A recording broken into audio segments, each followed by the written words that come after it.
ഇവിടെ ഈ വിചിന്തന മഹാസാഗരത്തിൽ പങ്കെടുക്കാൻ കഴിഞ്ഞാൽ നിങ്ങളെ കാണാനും സംസാരിക്കാനും കഴിയുന്നുള്ള സന്തോഷവും ഇതോടൊപ്പം തന്നെ രേഖപ്പെടുത്തും. തീർച്ചയായിട്ടും വളരെ സന്തോഷകരമായ ഒരു കാര്യമാണ് ഇവിടെ നടക്കുന്നത്. ഇതിൽ ചില കാര്യങ്ങളാണ് ഞാനിവിടെ പറയാൻ ആഗ്രഹിക്കുന്നത്. എൻ്റെ കുട്ടിക്കാലത്ത് 1970 അല്ലെങ്കിൽ 60കളുടെ അവസാനമൊക്കെ ഉണ്ടായ ഒരു സംഭവം എന്ന് പറഞ്ഞാൽ കേരളത്തിൽ ഭൂപരിഷ്കരണം നടപ്പാക്കി എന്നുള്ളതാണ്. 1969 ഗൗരിയമ്മ അവതരിപ്പിച്ച വിഖ്യാതമായ ഭൂപരിഷ്കരണ ഭേദഗതി നിയമം കേരള നിയമസഭ പാസ്സാക്കിയത്. 1970 ജനുവരി 1-ാം തീയതിയാണ് നടപ്പാക്കി. പിന്നെ ഘട്ടം ഘട്ടമായിട്ടാണ് ഇത് ഫലപ്രാപ്തിയിലെത്തി. നമുക്കറിയാം അതിൻ്റെ രാഷ്ട്രീയവും സാമ്പത്തികവുമായ ഉള്ളടക്കത്തെക്കുറിച്ച് ഞാനിവിടൊന്നും പറയുന്നില്ല, നമുക്ക് എല്ലാവർക്കും പറയാം. ജന്മിത്തം എന്ന് പറഞ്ഞ ഒരു പ്രതിഭാസം അവസാനം പാട്ടക്കാരും അതുപോലെ കുടിയാന്മാരും ഒക്കെ ഭൂമിയുടെ ഉടമസ്ഥന്മാരായിട്ട് മാറി. അതിൻ്റെ ന്യായാന്യായങ്ങളെ കുറിച്ചിട്ടോ അതിൻ്റെ വിജയത്തെക്കുറിച്ചോ പരാജയത്തെക്കുറിച്ചോ അല്ല ഞാൻ പറയാൻ ഉദ്ദേശിക്കുന്നത്. ഈ ക്ഷേത്ര കേന്ദ്രീകൃതമായ കേരളത്തിലെ സമൂഹത്തിൽ അത് ഏത് രീതിയിൽ ബാധിക്കും എന്നുള്ളത് പഴയ തലമുറയിൽപ്പെട്ട ആളുകൾക്കറിയാം. കാരണം ക്ഷേത്രങ്ങൾ എന്ന് പറയുന്നത് കേവലം ആരാധനാലയങ്ങൾ മാത്രമല്ല, അവ സാംസ്കാരിക കേന്ദ്രങ്ങൾ കൂടിയാണ്. നമ്മുടെ സംസ്കാരം കെട്ടിപ്പടുത്തിട്ടുള്ളത് വലിയൊരളവ് വരെ ഈ ക്ഷേത്രങ്ങളെ കേന്ദ്രീകരിച്ചു. അപ്പോൾ ഈ ഭൂസ്വത്ത് പ്രധാനമായിട്ടും ബ്രഹ്മസ്വമായിട്ടും ദേവസ്വമായിട്ടുമാണ് കേരളത്തിൽ ഉണ്ടായത്. ആ വ്യവസ്ഥയ്ക്ക് പെട്ടെന്ന് ഒരു മാറ്റം ഉണ്ടാകുന്നു. ജന്മിത്വം ഇല്ലാതാവുന്നു. ക്ഷേത്രങ്ങളുടെ ഉടമസ്ഥയിലുള്ള ഭൂസ്വത്തുകൾ മറ്റേ എല്ലാ ഭൂസ്വത്തുക്കളും പോലെ തന്നെ പാട്ടക്കാരുടെയും കുടിയാന്മാരുടെയും കൈവശം വലിയ ഒരു മാറ്റം ഉണ്ടാകും. അതുപോലെ ബ്രാഹ്മണരുടെ ഉടമസ്ഥരുണ്ടായിരുന്നു, പ്രത്യേകിച്ച് നമ്പൂരി ഇല്ലക്കാരുടെ കൈവശത്തിലുണ്ടായിരുന്ന ആ ഭൂസ്വത്തുക്കൾ നഷ്ടപ്പെടും. അങ്ങനെ വലിയ ഒരു വിഭാഗം ആളുകൾ പെട്ടെന്ന് ഒരു ദിവസം നിസ്വരായിട്ട് മാറും. മറ്റൊരു വിഭാഗത്തിൽപ്പെട്ട ആളുകൾ പെട്ടെന്ന് അതുവരെ കൃഷി ചെയ്തിരുന്ന വസ്തുവകൾ അവരുടേതായിട്ട് മാറും. ഈ സമ്പ്രദായം ഏറ്റവും ഭയങ്കരമായിട്ട് ബാധിച്ചത് നമ്മുടെ ക്ഷേത്രങ്ങളെ. ഒന്ന് ക്ഷേത്രങ്ങൾ അധികവും ഈ ബ്രാഹ്മണരുടെ ഊരാളന്മാരുടെ കൈവശത്തിലായിരുന്നു, അല്ലെങ്കിൽ ഇതുപോലെയുള്ള ക്ഷേത്രങ്ങളുടെ തനതായ വസ്തുവകൾ ആയിരുന്നു. അപ്പോൾ പെട്ടെന്ന് വസ്തുവകൾ ഇല്ലാതെ കഴിഞ്ഞപ്പോൾ ക്ഷേത്രങ്ങളും അതുമായി ബന്ധപ്പെട്ട ഒരു സമ്പദ് വ്യവസ്ഥയും സാംസ്കാരിക ആവാസ വ്യവസ്ഥയും പെട്ടെന്ന് വലിയൊരു പ്രതിസന്ധി നേരിട്ടു എന്നുള്ളതാണ്. എൻ്റെ കുട്ടിക്കാലത്തൊക്കെ ഞാനത് നേരിട്ട് കണ്ടത്. നമ്മുടെ നാട്ടിലെ പല ക്ഷേത്രങ്ങളിലും അന്തിത്തിരി വയ്ക്കാൻ പോലും ആളില്ലാത്ത അവസ്ഥ. ശാന്തിക്കാർക്ക് തുച്ഛമായ ഉപജീവന ബത്ത എന്നാണ് പറയുന്നത്, ശമ്പളം എന്ന് പറയാൻ പറ്റില്ല, അതുപോലും കൊടുക്കാത്ത ഒരു സാഹചര്യം. അപ്പോൾ അങ്ങനെ വലിയൊരു പ്രതിസന്ധിയെ നേരിട്ടു. ഇത് ക്ഷേത്രങ്ങളെ മാത്രമല്ല, ക്ഷേത്രങ്ങൾ ഉപജീവിച്ച് ഉണ്ടായിരുന്ന ഒരു സാംസ്കാരിക പരിസരത്തെ കൂടി അപകടത്തിലാക്കി. ഈ ക്ഷേത്രകലകൾ എന്നൊക്കെ പറഞ്ഞ സംഗതി,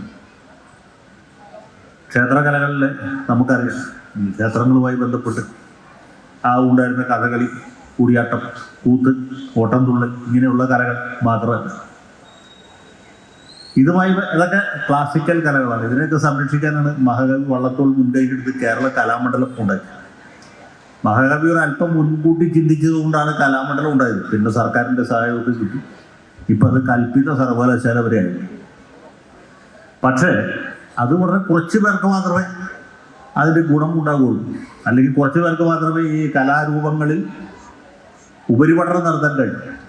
വളരെ കുറച്ച് കുട്ടികൾക്ക് മാത്രം. സാധാരണക്കാരായ ക്ഷേത്ര കലാകാരന്മാർ, ക്ഷേത്രത്തിൽ നിന്ന് അവസരം വായിക്കുന്ന ആളുകൾ, അല്ലെങ്കിൽ പാണി കൂട്ടുന്ന ആളുകൾ, ക്ഷേത്രങ്ങളുമായി ബന്ധപ്പെട്ട് കൂത്ത്, കൂടിയാട്ടം മുതലായ കലാരൂപങ്ങൾ അവതരിപ്പിച്ചിരുന്ന കലാകാരൻ, ഈ വിഭാഗത്തിൽപ്പെട്ട ആളുകൾ മൊത്തം ഒറ്റയടിക്ക് അവരുടെ ഉപജീവന മാർഗം നഷ്ടപ്പെടുന്ന, അല്ലെങ്കിൽ ഈ ഭാവി എന്തായിരിക്കും എന്നുള്ളതിനെ കുറിച്ച് ആശങ്ക ഉണ്ടാകുന്ന ഒരു കാര്യം. ഇപ്പോൾ എം ടി വാസുദേവൻ നിർമാല്യം എന്ന സിനിമ അതിലെ ഈ വിവാദപരമായ ഭാഗങ്ങളൊക്കെ മാറ്റിവെച്ചു നോക്കിയാലും അത് മുന്നോട്ട് വയ്ക്കുന്ന ഒരു വലിയ സാംസ്കാരികമായൊരു പ്രശ്നമാണ്. വെളിച്ചപ്പാട് എന്ന് പറയുന്നത് ഒരു വ്യക്തിയല്ല. ആ കാലഘട്ടത്തിൽ 73 നിർമാല്യം സിനിമ റിലീസ്.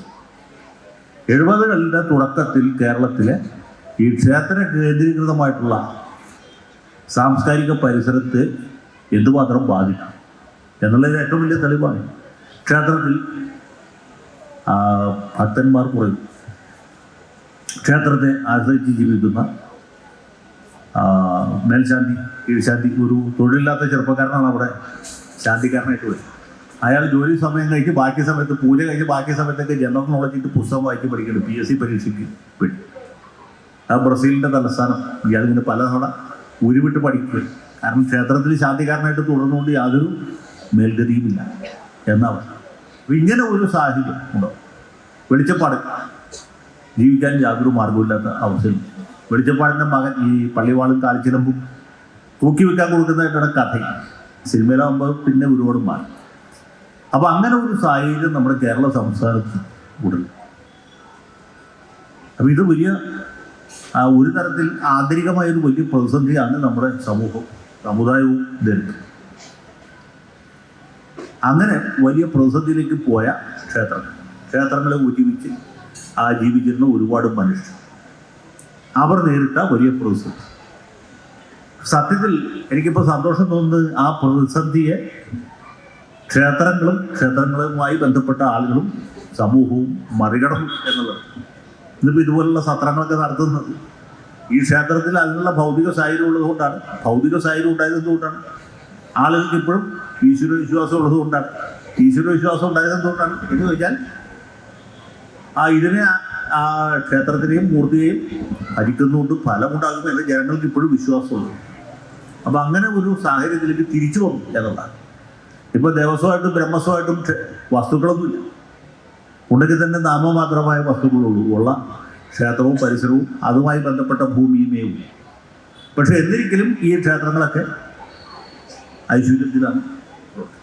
തൃശ്ശൂർ പൂരത്തിന് ഓരോ ഒലിഞ്ഞോറും മോടി കൂടുകയില്ലാതെ കുറയുന്നില്ല. എന്തുകൊണ്ടാണ്?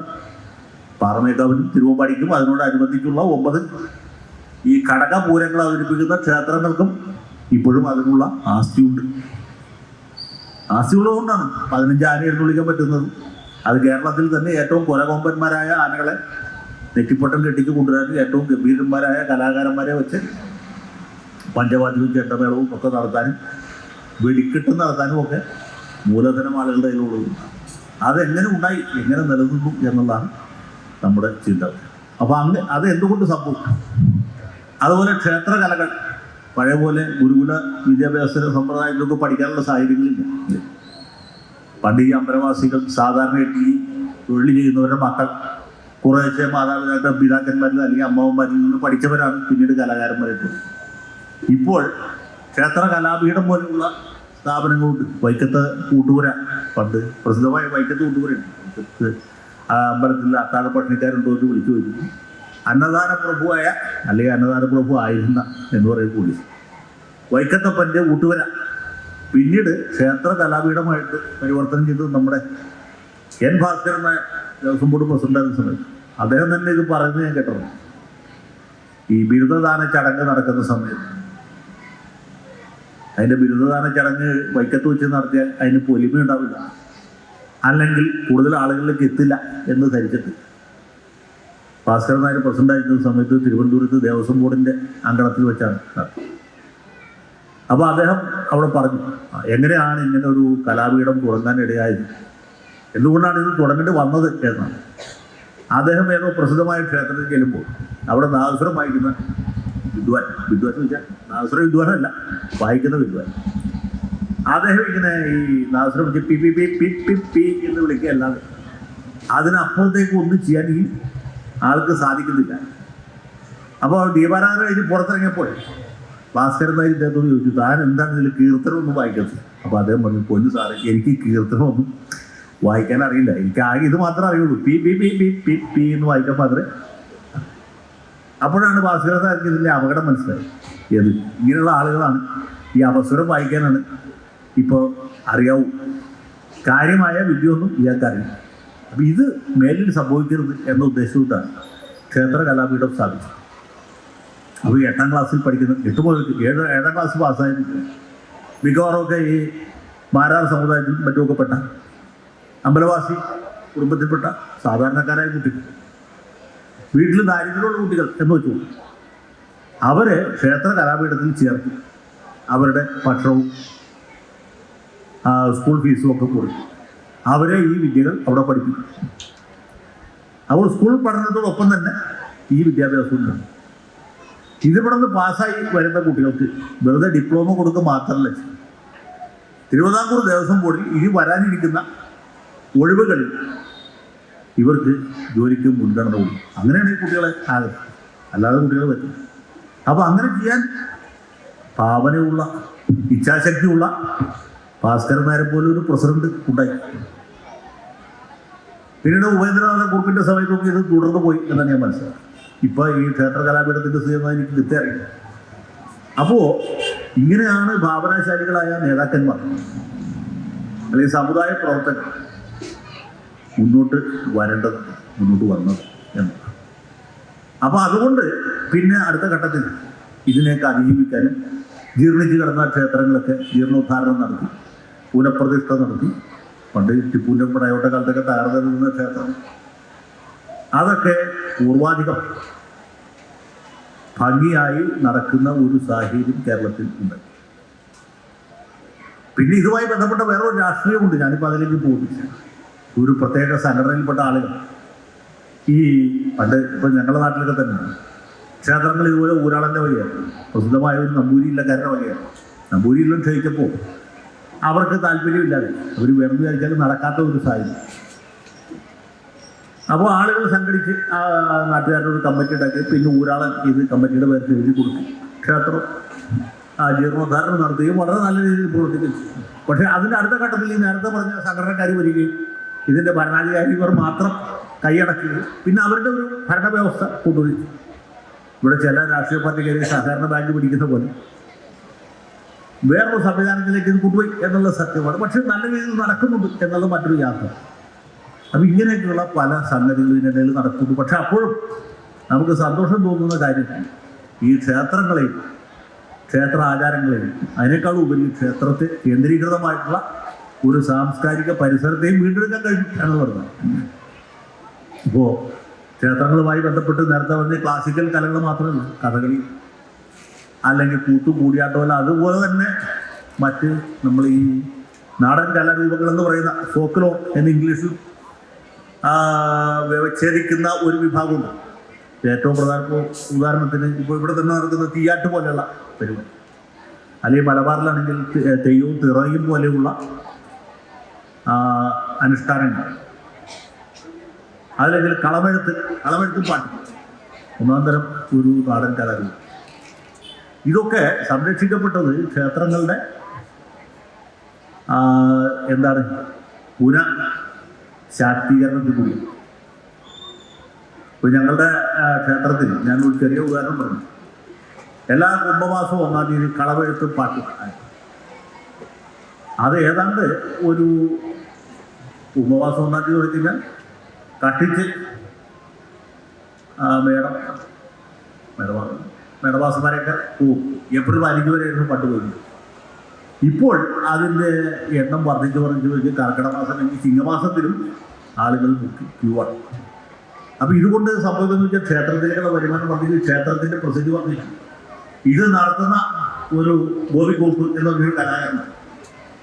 അദ്ദേഹത്തിന് ഏതാണ്ട് 6 മാസത്തോളം അല്ലെങ്കിൽ 6 മാസത്തിലധികം ഒരു വരുമാന മാർഗമാണ്.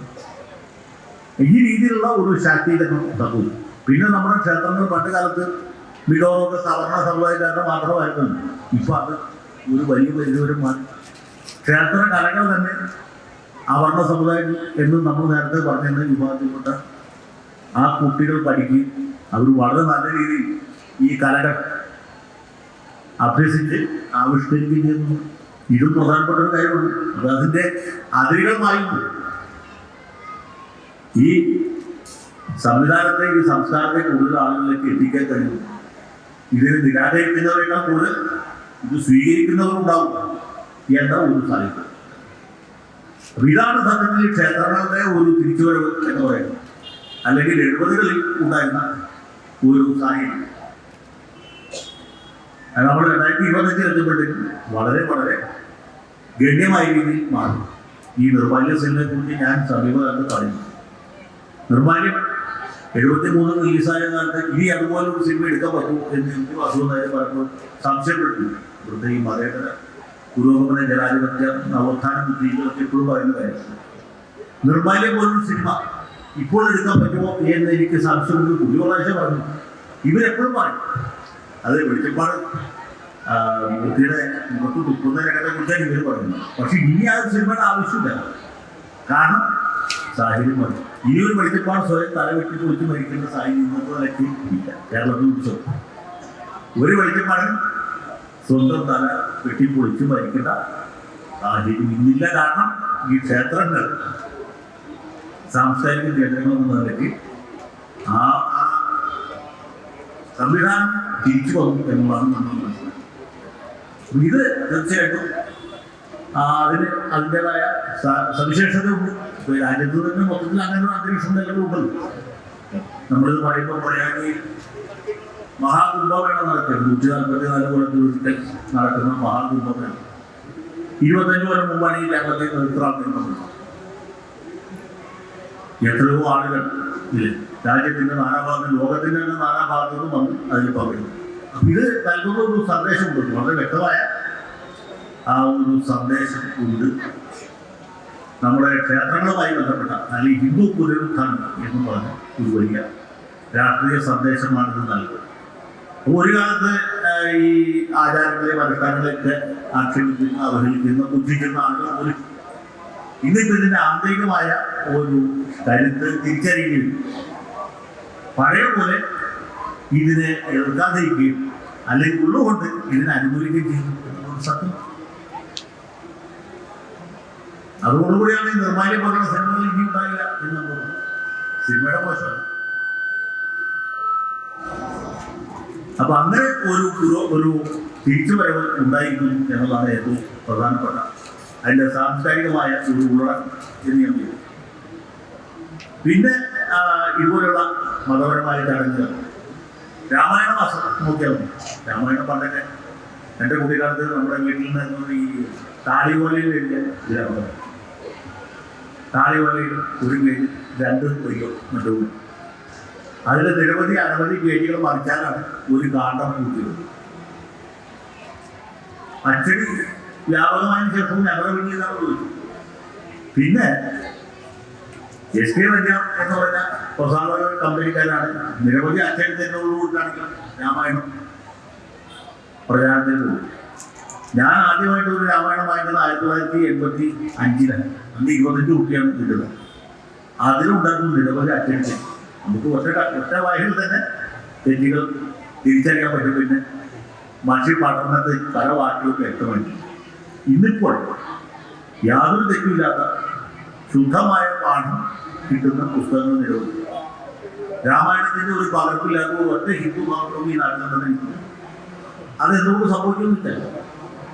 ഈ കർക്കിടകം രാമായണ മാസമായിട്ട് ആചരിക്കാൻ തുടങ്ങുന്നത് 1979-80 അന്ന് മുതൽക്ക് രാമായണ പാരായണം ക്ഷേത്രങ്ങൾ കണ്ടിട്ടു. അതോടൊപ്പം തന്നെ വീടുകളിൽ ആളുകൾ രാമായണം വായിച്ചു. അപ്പൊ അതും നമ്മൾ മനസ്സിലാക്കേണ്ട ഒരു കാര്യമുണ്ട്.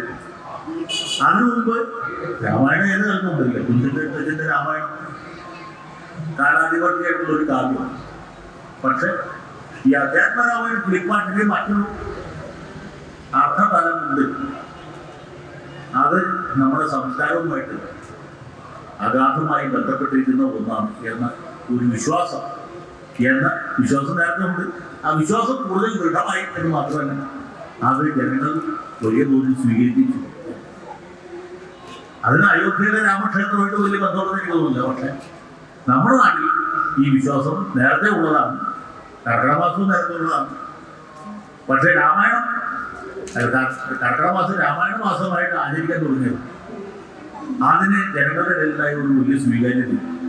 ഈ ഘട്ടത്തിൽ ഞാൻ ഈ നേരത്തെ പറഞ്ഞ ആ ഒരു ക്ഷേത്ര കേന്ദ്രീകൃതമായിട്ടുള്ള സാംസ്കാരിക ആവാസ വ്യവസ്ഥ മാറ്റമല്ല, അതിലേക്ക് നമ്മൾ തിരിച്ചു.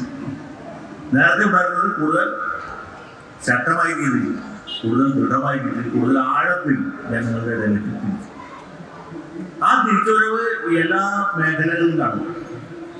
അതുകൊണ്ടാണ് കൂടുതൽ വലിയ പൂജകൾ മുമ്പ് ആളുകൾക്ക് സങ്കല്പിക്കാൻ പറ്റാത്ത രീതിയിൽ വിഭവ സമാഹാരം നൽകാൻ, അത് കൂടുതൽ നല്ല രീതിയിൽ ഉപയോഗിക്കാൻ, കൂടുതൽ ഫലപ്രദമായിട്ട് അതിൻ്റെ സന്ദേശം ജനങ്ങളിലേക്ക് എത്തിക്കാൻ, അതിൻ്റെ കൂടി തുടർച്ചയായിട്ടാണ് ഇവിടെ ഈ വിചിത്ര മഹാസത്രം നടക്കുന്നത് എന്ന് ഞാൻ വിചാരിക്കുന്നു. പ്രത്യേകിച്ച് ഈ ശിവരാത്രിയോട് അടുത്ത സമയത്ത് ഒരു ശിവപാർവതി പ്രതിഷ്ഠയുള്ള ക്ഷേത്രം ഇങ്ങനെ ഒരു സത്രം സംഘടിപ്പിക്കുന്നു. അതുമായി ബന്ധപ്പെട്ട ഒരു സാംസ്കാരിക സദസ്സ് സംഘടിപ്പിക്കുന്നത് ഞാൻ നേരത്തെ പറഞ്ഞ പോലെ ഒരു സാംസ്കാരികമായ തുടർച്ചയുടെ അനിവാര്യതയാണ് എന്ന് വിചാരിക്കുന്നു. ഈ പരിപാടിയിലേക്ക് എന്നെ ക്ഷണിച്ച എൻ്റെ സുഹൃത്തുക്കൾക്ക് നന്ദി രേഖപ്പെടുത്താൻ എനിക്ക് അവസരം വിനിയോഗിക്കുകയാണ്. അതോടൊപ്പം തന്നെ വരും വർഷങ്ങളിൽ വളരെ ശ്രദ്ധേയമായ സാംസ്കാരിക പരിപാടികൾ സംഘടിപ്പിക്കാൻ ഈ ക്ഷേത്രത്തിൽ ഇതിൻ്റെ ഭാരവാഹികൾക്ക് കഴിയട്ടെ എന്ന് ആശംസിക്കുന്നു. നമ്മുടെ ഈ ക്ഷേത്ര സംസ്കാരം കേരളത്തിലുള്ള പോലെ വേറൊരു പ്രധാനപ്പെട്ട കാര്യം, തമിഴ്നാട്ടിലോ കർണാടകയിലോ പോയി നമുക്ക് ഇതിനേക്കാൾ ഗംഭീരമായ ക്ഷേത്ര നിർമ്മിതികൾ കാണുന്നു. ഇതിനേക്കാൾ കൂടുതൽ ഭക്തന്മാരെ ആകർഷിക്കുന്ന ക്ഷേത്രങ്ങളുണ്ട്. പലതരത്തിലുള്ള ക്യൂ നിന്ന് ആളുകൾ ദർശനം നടത്തുന്ന ക്ഷേത്രങ്ങൾ, ഇപ്പോൾ തിരുപ്പതി ക്ഷേത്രത്തിൽ കാളഹസ്തിയിലൊക്കെ പോയാൽ ചിലപ്പോൾ രാവിലെ പോയ വൈകുന്നേരമായിട്ട് നമുക്ക് ദർശനം നടത്താൻ പറ്റും. അത്ര വലിയ തിരക്ക്. വിജയവാഡയിൽ കനകദുർഗ ക്ഷേത്രം എന്നുണ്ട്, നമ്മുടെ ശബരിമല പോലെ ഈ മലയുടെ പോലെ. അവിടെ 3 തരത്തിലെ ക്യൂ, സിനിമ സിനിമയ്ക്ക് ടിക്കറ്റ് എടുക്കുന്നുണ്ട്. 1 രൂപ പോലും കൊടുക്കാതെ നമുക്ക് ദർശനം നടത്തും. പക്ഷേ നമ്മൾ ദർശനം നടത്തുന്നത് ക്ഷേത്രത്തിന്റെ കുറച്ച് പുറകിൽ നിന്നതായിട്ട് അവിടെ നിന്ന് ഭഗവതിയെ കുറേ ദൂരെ നിന്ന് കാണുന്നു. ഇവിടെ നിന്ന് ഞാൻ ആ ലൈറ്റ് എത്തുന്നതിന് അപ്പുറത്താണ് വന്നത്. 100 രൂപയുടെ കൂടി ടിക്കറ്റ് എടുക്കുകയാണെങ്കിൽ മണ്ഡപത്തിന്റെ പുറകിൽ നിന്ന് 300 രൂപയുടെ ടിക്കറ്റാണ് എടുക്കുന്നതെങ്കിൽ നമുക്ക് ശ്രീകോവിലിന്റെ മുമ്പിൽ നിന്ന് തുടങ്ങുന്നത് മാത്രമല്ല, അവിടെ ഇരിക്കുന്ന ആ പൂജാരി സ്വർണത്തിന്റെ ഒരു കലശം, ഒരു കുടം പോലത്തെ സാധനം നമ്മുടെ തലയിൽ കൊണ്ടുവച്ച് നമുക്ക് എടുക്കാം. കൂടാതെ ഒരു ലഡു ഞാൻ പോയിട്ട് നടന്നത്. അപ്പൊ അങ്ങനെയൊക്കെ നടത്തുന്ന ക്ഷേത്രങ്ങളുണ്ട്. അതൊക്കെ ഒരു ആയിരക്കണക്കിനല്ല, അതിൽ കൂടുതൽ ആളുകൾ ഓരോ ദിവസവും ദർശനം നടത്തുന്നതാണ്. പക്ഷെ കേരളത്തിലെ പോലെ ഈ ക്ഷേത്ര ആചാരങ്ങൾ വരവെണ്ണം തെറ്റാതെ ആചരിക്കുന്ന വേറൊരു സ്ഥലം കേരളത്തിലുള്ള ഒരു സ്ഥലത്തും, കേരളത്തിൽ ഒഴിച്ച് ബാക്കി എല്ലാ സ്ഥലത്തും നമുക്ക് ഷർട്ട് ഇട്ട് അവർക്കൊക്കെ ദിവസം ഇല്ല. കേരളത്തിൽ ഇപ്പോൾ ആളുകൾ ഒരു അനുഷ്ഠാനം പോലല്ല, ഞാൻ നിർബന്ധിച്ചിട്ടൊന്നും പോലും ഷർട്ട് ഇട്ടിട്ട് അത് തീർന്നു. അതെന്താണ്? അതങ്ങനെ കുളിക്കാതെ പള്ളി പോകും. അപ്പൊ ദേഹശുദ്ധി, ഈ ശ്രീനാരായണ പഞ്ചശുദ്ധി പാലിച്ച് മാത്രമേ ആളുകൾ ക്ഷേത്രങ്ങളിൽ ദർശനം. അതാരും നിർബന്ധിക്കുന്നില്ല, നമ്മുടെ ഒരു സംസ്കാരമാണ്. അപ്പൊ ഇത് കേരളത്തിലെ പോലെ വേറൊരു സ്ഥലത്ത് പാലിക്കപ്പെടും. കേരളത്തെ പറഞ്ഞാൽ ഈ ആര്യാവർത്തത്തിൽ എത്ര ദൂരെയുണ്ട്, അവിടേക്ക് വരാമെന്ന് തന്നെ വലിയ ആധികാരിക അതോറിറ്റികളൊന്നും നമുക്ക് വിചാരിച്ചു. പക്ഷെ അവിടെ ഒന്നുമില്ലാത്ത രീതിയിൽ ഈ സംസ്കൃതമാണെങ്കിൽ ക്ഷേത്ര കേന്ദ്രീകൃതമായിട്ടുള്ള അനുഷ്ഠാനങ്ങളും ആചാരങ്ങളും ഒക്കെ ഏറ്റവും ശുദ്ധിയോടെ സംരക്ഷിക്കപ്പെടുന്നത് നമ്മുടെ കേരളത്തിൽ. ക്ഷേത്രങ്ങളുടെ വൈഭവം ആളുകൾ അർപ്പണം കൊണ്ട്, ഭക്തി കൊണ്ട് ആണ് ഈ ക്ഷേത്രങ്ങൾ നിലനിൽക്കുന്നത്. അപ്പൊ ഇത് നിലനിൽക്കുന്നത് കേരളത്തിലാണ്. ഇവിടെ വായ്പരമായിട്ടുള്ള ഇത് സന്തോഷമുണ്ട്. നമ്മുടെ നാരായണ മണിക്കർ സാറിന്റെ എല്ലാ മീറ്റിംഗും ഈ നായർ സ്ത്രീകൾ വായ്പരമായിട്ട് പഠിക്കണം, പെൺമക്കൾക്ക് പഠിപ്പിച്ചു കൊടുക്കും എന്നറിയുമ്പോൾ ഞാൻ എന്നെ ചെയ്തുകൊണ്ട്. കാരണം ഈ നായർ സ്ത്രീകൾക്ക് മാത്രമേ വായ്പരമായിട്ട്. അപ്പൊ അത് മാത്രമില്ല എന്ന് കിട്ടുമ്പോൾ സന്തോഷിക്കുന്നു. അപ്പൊ അങ്ങനെ ഈ ഒരു നമ്മുടെ ക്ഷേത്രം കൂടുതൽ കൂടുതൽ ശ്രേയസ്കരമായി തീരട്ടെ. അതിൻ്റെ എല്ലാ പ്രവർത്തനങ്ങളും ഭഗവാൻ പരമശിവന്റെയും പാർവതി ദേവിയുടെ അനുഗ്രഹം എന്ന് പ്രാർത്ഥിച്ചുകൊണ്ട് എൻ്റെ വാക്കുകൾ അവസാനിപ്പിക്കുന്നു. എന്നോട് നന്ദി.